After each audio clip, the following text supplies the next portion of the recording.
Hey, what's up, guys? Okay, so this week's chapter was definitely a big surprise because, like I said in my last review, I honestly thought we wouldn't be seeing Asta's Devil Union mode until he got over to the Space Kingdom and was fighting off against either Dante or one of the devils. And I figured that would be a few chapters from now because I thought Asta would be the last one showing up to the Space Kingdom, and we'd have all the other characters that we know are going there for sure, like the Black Bulls and Noelle and her group from the Heart Kingdom, having them show up and fight off against some of the people over there first, and then Asta being the main protagonist of the series, being the main character of the arc, and the heavy hitter of the arc, being the last one to finally show up and actually basically be a morale booster for everyone after they already got kind of beaten down. So yeah, the fact that we saw his Devil Union mode in this chapter actually really caught me off guard because I assumed, even though we had the setup for it in the last chapter, that we'd be holding off on revealing this and it would be kind of treated the same way that Ichigo's Bankai was treated in Bleach. Like, we knew that Ichigo was training up to use his Bankai, and we knew by the fact that he showed up during the Rescue Rukia arc during the end there to fight against Byakuga that he obviously had achieved his Bankai, but we were waiting until he got to the dire moment during that fight to reveal it. And also the same thing happened with Luffy over in One Piece. Basically, we had all known post the time skip that he had achieved a Gear 4th, but we waited until basically he had a serious fight with Don Flamingo to actually see it in the flesh. So yeah, just like those two examples, I figured that Tabata would hold off on showing the Devil Union mode until Asta got into a serious, life-threatening fight, which I honestly did not count the demon as being one. Because truth be told, even though we saw in the last chapter how powerful the demon actually was, I kind of figured that Asta in his dark mode and his normal dark mode could take the demon by himself.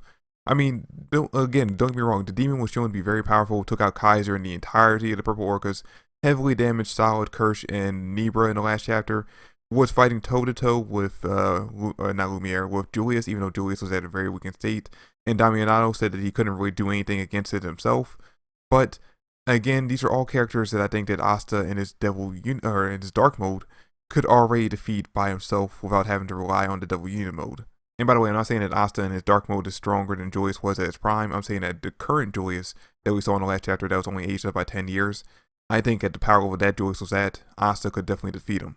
Now, what was even more surprising than seeing Asta's Devil Union mode in the chapter was the fact that I didn't get to see any leaks or, basically any spoiler images for this Devil Union mode prior to the fan translation coming out. In fact, I don't think I saw any leaks or any official leaks for the chapter at all this week, and I was checking pretty religiously from Wednesday night to about 5 p.m. Thursday Eastern Standard Time, which is around the time they usually do end up coming out between that time frame. So I didn't really see anything prior to that, but I do want to point out that about an hour after I stopped checking Twitter and all that, like I usually check Twitter, Reddit, and pretty much like 10 other sites that I know religiously upload pretty much spoilers for Black Clover, One Piece, and Boku no Hero Academia, and none of those sites had them prior to 5 p.m. But about an hour after that, I saw a video on someone else's YouTube channel talking about how Twitter was trending, or Black Clover trending on Twitter, and it wasn't for the anime, it was for the manga. So I guess around that time, leaks actually did them coming out, but I didn't actually end up seeing them myself. I just read the chapter firsthand, and that's actually when I first saw the image of Asta's Devil Union mode being released. Now, that being said, I did see a faked leak summary of the chapter, which I completely disregarded as soon as I read it, because it made absolutely no sense for the events of that chapter or the events of that summary to be happening in this chapter. Because basically the summary that I read stated that after Asta defeated the demon, and we wouldn't actually get to see him defeat the demon just yet, but after he defeated him, we would actually cut over to Charmy, find out more about her backstory, find out a history about the dwarves, find out that her dad was actually the king of all dwarves, and her mom was a noble dwarf that knew Lick back 500 years ago when he was still an elf. And I was like, yeah, no, that makes absolutely no fucking sense. Because, alright, on the one hand, I do believe that we will find out more information about Charmy, and at least one of her parents had to have some kind of dwarf heritage. We know that already. But if both her parents were dwarves, she would know about her heritage prior to that, and it wouldn't make sense for both her parents to be dwarves, because she's only half dwarf. So, again, that doesn't make any sense right there. And on top of that, we haven't been reintroduced to Charmy, Noelle, or any of them from the Heart Kingdom prior to this chapter. So it wouldn't make any sense for us to go from Asta fighting off against the demon in the Clover Kingdom straight over to Charmy's backstory. What's the transition there? We would need Charmy, Noelle, and all of them to be reintroduced to the story before we get into Charmy's backstory, not the other way around. Okay, so finally getting into the events of this week's chapter, who knows how many minutes into the video, but we actually have it picking up where the last one left off, with Asta and Leaf showing up and negating the giant demon's attacks, which completely shocked not only Julius, but Damianato as well. But anyway, after that, we cut over back to the Space Kingdom, and we see the continuation of Zenon and Yuno's conversation. And basically, just like how in the last chapter, Zenon was telling Yuno, hey, you guys kind of left the Clover Kingdom defenseless, and now because of that, your home's going to be destroyed. Yuno kind of retorts back in this chapter by saying, no, we didn't leave it defenseless. Asta's there. And this pretty much just shows exactly how much trust Yuno has in Asta's strength. Even though he doesn't know exactly what power Asta has right now, he doesn't know what kind of threat is actually attacking the Clover Kingdom at this current moment, he still fully believes that Asta could handle it no matter what it is. I love this page, especially the little interaction between Yuno and Zenon in this chapter, because it definitely bookends the conversation they were having in the last week's chapter. But I kind of feel like this would have flowed better and actually been more relevant if it actually had been at the end of last week's chapter. Like if these first 2 pages of Asta showing up and negating the giant devil's attack, and then we cut it off at the end of the chapter with Yuno saying that he believes in Asta and that Asta's still in the Clover Kingdom to defend it, I feel like that would have flowed better because we started the chapter off, or last week's chapter, with the conversation of Zenon saying that they left the Clover Kingdom defenseless. So it would have basically been a great bookend for the chapter if we would have had this sequence at the very end of it. And then on the very next page, page 3 of the chapter, Tabata wasted no time whatsoever. We get the big reveal of Asta's Devil Union mode, which I gotta be honest with you guys, when I first read the fan translation, I did not like the design for this. I was like, Tabata, what are you doing? You've been killing the designs prior to this, but on the most important one, you dropped the ball. What's going on here? Because at first when I read it, it looked like just like a giant, bulky black armor. There was no detail to it whatsoever. It just looked like a black silhouette around Asta's body, and I hated it. I hated that design. But then I saw a more cleaned up version of the design and actually loved it after that. And even that newer version that I saw wasn't really that much more cleaned up than the original one. So I imagine when we actually get to see the real clean version of it on the official translation Sunday, I will actually love the design even more than I already do. Now Asta says that he can only hold this mode for about 5 minutes at a time, which, if I think correctly, is about the same amount of time that Asta said he could hold his dark mode when he was first learning how to control that. And he can only do that for twice a day. So I wonder if he has the same kind of limitation on the Devil Union, or he can only use it about maybe 2, maybe 3 times a day prior to being healed up or basically regaining his stamina. Which, if that's the case, like I said earlier in the video, I think that Asta could have handled this demon by just using his dark mode alone. I think if he can only do his Devil Union mode about 2 to 3 times a day, again, we don't know if he does have that kind of limitation just yet, but if he does, then wasting it on this fight was kind of pointless in my opinion. Now, because he does have a 5-minute time limit, Asta does say that he has to take out the demon pretty much immediately, which by the end of the chapter, we do actually get to see him very easily and very quickly take out the demon. I want to say in about maybe 5 or 6 slashes of his sword.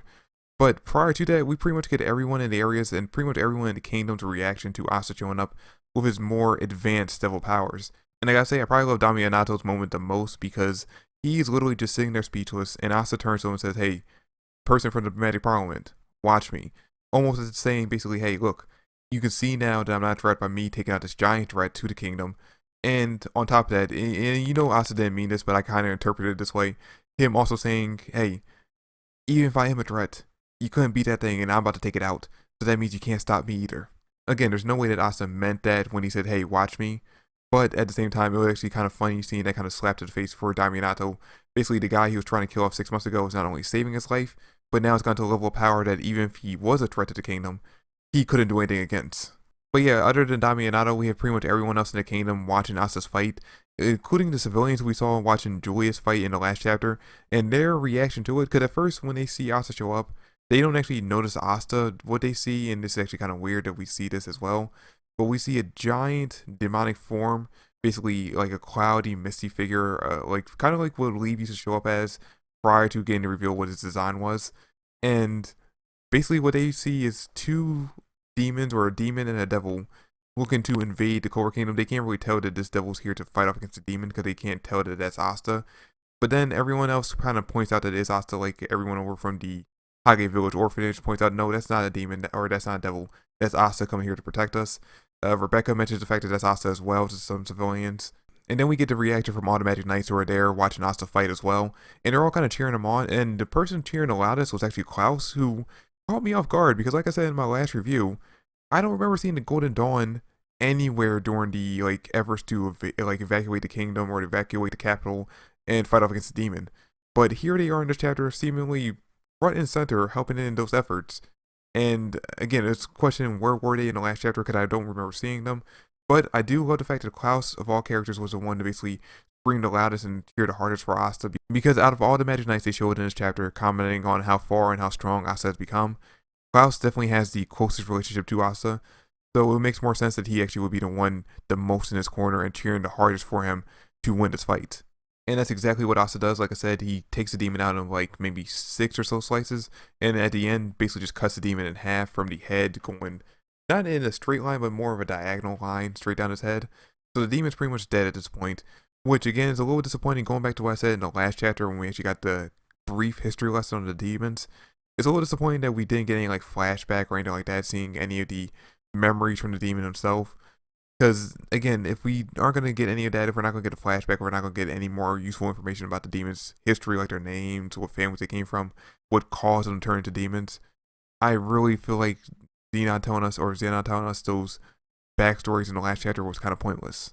And then the chapter ends with Gimodel telling Asta that Nox's in trouble, and the three of them deciding to go to the Space Kingdom as fast as they possibly can, which kind of caught me off guard because I don't remember seeing Gimodel anywhere near Asta in this chapter or in the last one. And I pointed this out in another review, but I do want to point it out again because of the fact that more people will probably think this, since Gimodel is here with Asta in this chapter.